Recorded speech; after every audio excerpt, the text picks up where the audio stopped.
haven't stopped crying since the final season of My Hero Academia started airing. My Hero Academia has been a long journey, and for us anime watchers, it's finally reaching the end we've been waiting on. We're closing in on the final war. A lot of legwork went into making sure the heroes could win at all costs, and we saw pieces of that strategy in earlier seasons, so let's double back for a second and remember. The heroes got real meticulous just to try to beat All For One and Shigaraki. UA was upgraded into a flying fortress, the infamous coffin in the sky, engineered to eject any sections touched by decay so rubble disintegrates safely in midair. Now inside of that plan, underground maglev evacuation blocks and routes were used to move civilians away from danger and between shelters.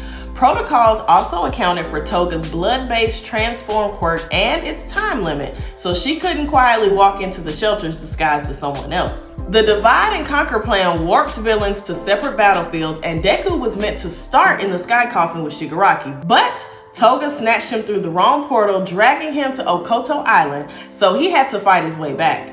That brings us right to where we start off at the opening of the final season. I started My Hero Academia when season 2 was airing. I was fresh out of college and I was actually at work propping my phone up against my computer screen to watch it all day.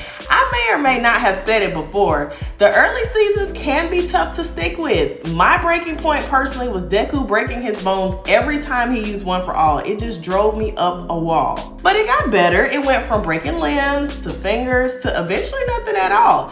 Deku's help people first energy and his pure innocence really resonates with me, so watching everything culminate here with everyone looking to him as the hope to win has made me an emotional wreck. If you were also annoyed by Deku breaking his every limb, go ahead and tap that like button. Now moving back to our final season, when Deku finally makes it to the coffin in the sky, that's when things get real. Now he clocks that Bakugo is out of commission, then we see the matching All Might trading card, the same one Deku has. Who knew Bakugo was carrying that around all this time? And if it wasn't obvious before, that moment shows how deep and powerful their bond and friendship really is. Seeing Bakugo like that sends Deku into a rage, and he has to pull it back fast to get any kind of edge against Shigaraki. Unfortunately, I never had Bakugo in my favorites among the students. Nothing against him, he just really wasn't my pick. That changed the second he got hurt and I saw how it shattered Deku. Some of my friendships in real life don't look exactly how people expect them to look, but they do run deep. And watching those two felt a little too familiar. It was very emotional seeing the flashbacks to them running around with the trading cards, laughing and smiling together. We have been seeing the wall breakdown that Bakugo had between them, but in that moment we saw straight into his heart, literally. I don't know how I'm supposed to make it through this, y'all. How do you feel about Bakugo having plot armor? I think the impact would have been wild if he stayed gone, but honestly, I'm glad he didn't. This final season is preaching the power of friendship, true indeed, but it's also showing us the power of enemies. Elsewhere, All For One and All Might are throwing down. Not long ago, we learned that All Might was actually quirkless like Deku, and with the last embers of One For All gone, he's just a regular old sickly man. Yet, he hops in a suit, it's giving Iron Man, and puts up a fight anyway.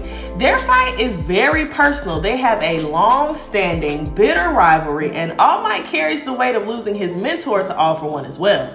Anytime the emotions are that high and the stakes are that extreme, you're going to get a battle to the death. Now, All Might knows exactly what he means to UA, and he knows what the students of UA mean to him. He even shows respect by using elements of his student skills in his suit design.